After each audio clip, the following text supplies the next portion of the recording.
చేస్తున్నానని చెప్పి కూడా నేను మీకు తెలియజేస్తున్నా. ఇందులో కష్ట నష్టాలు నాకు కూడా తెలియాలి. నేను కూడా కొంత సమయం స్పెండ్ చేయాలి.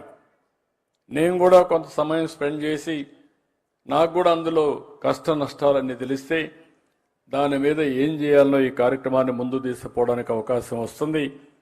మళ్ళీ మిమ్మల్ని అందరినీ కోరుతున్నా, ఒక చరిత్రకు శ్రీకారం చుట్టాం. రాబోయే రోజుల్లో ప్రభుత్వ విధానాలు ఏ పాలసీ తీసుకున్నా ఒకటే గుర్తుపెట్టుకోండి,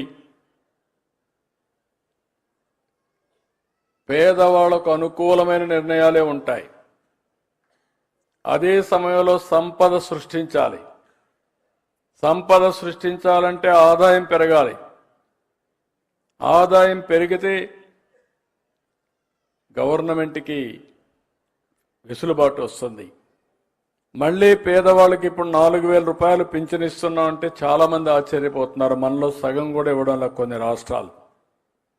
ఒకటి ఆదాయం ఉండాలి, మంచి మనసు కూడా ఉండాలి. ఆదాయం లేకపోతే మనసున్నా ఇవ్వలేము. ఒకవేళ కానీ మనసుండి ఇవ్వాలనుకుంటే ఆదాయం లేకపోతే పర్మిట్ చేయదు. ఈ రెండు కూడా సమాంతరంగా ముందుకు తీసుకుపోవాల్సిన అవసరం ఉంది. ఈ రెండు తీసుకుపోతూనే దాన్ని జయప్రదం చేయాలంటే స్వచ్ఛందంగా ప్రతి ఒక్కరూ ముందుకు రావాల్సిన అవసరం ఉంది. నా బాధ్యత నేను చేస్తాను.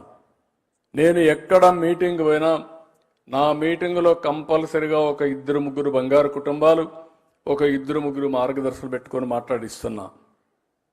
ఎందుకు మాట్లాడిస్తున్నానంటే మీలో ఒక చైతన్యం తేవడానికి, ఇంకొక పక్క మీకు ఒక స్ఫూర్తినివ్వడానికి, ఇంకొక పక్క ఒక మంచిని గుర్తిస్తున్నారు అని అనుకుంటే 10 మంది మంచి చేయడానికి ముందుకు వస్తారనే ఉద్దేశంతోనే ఇవన్నీ చేస్తున్నాం. దయచేసి మార్గదర్శకులు అందరినీ కోరుతున్నా, ఇది ఇంపాసిబుల్ జాబ్ కాదు. ఇది ఏమాత్రం మీకు మనసున్నా ఇది ఆచరణ సాధ్యమేనని చెప్పి నేను మీకు తెలియజేసుకుంటూ, రాష్ట్రంలో ఉండే పేదవాళ్ళందరికీ విజ్ఞప్తి చేస్తున్నా, ఈ పేదరికం అనేది శాపం కాదు. కొన్ని కారణాల వల్ల మనం అక్కడ ఉన్నాం. కొంచెం మనలో కూడా మార్పుగానే వస్తే, ఆలోచన విధానంలో కొంచెం డిఫరెంట్గా ఆలోచిస్తే దీన్ని అధిగమించడం కష్టం కాదని చెప్పి నేను మీకు తెలియజేసుకుంటూ, నా వంతు ప్రయత్నం నేను చేస్తానే ఉంటా, నిరంతరం చేస్తా. పేదరికం లేని సమాజం అని కొంతమంది అనుకుంటున్నారు. పేదరికానికి నిర్వచనం ఏంటని? నిర్వచనం లేదు.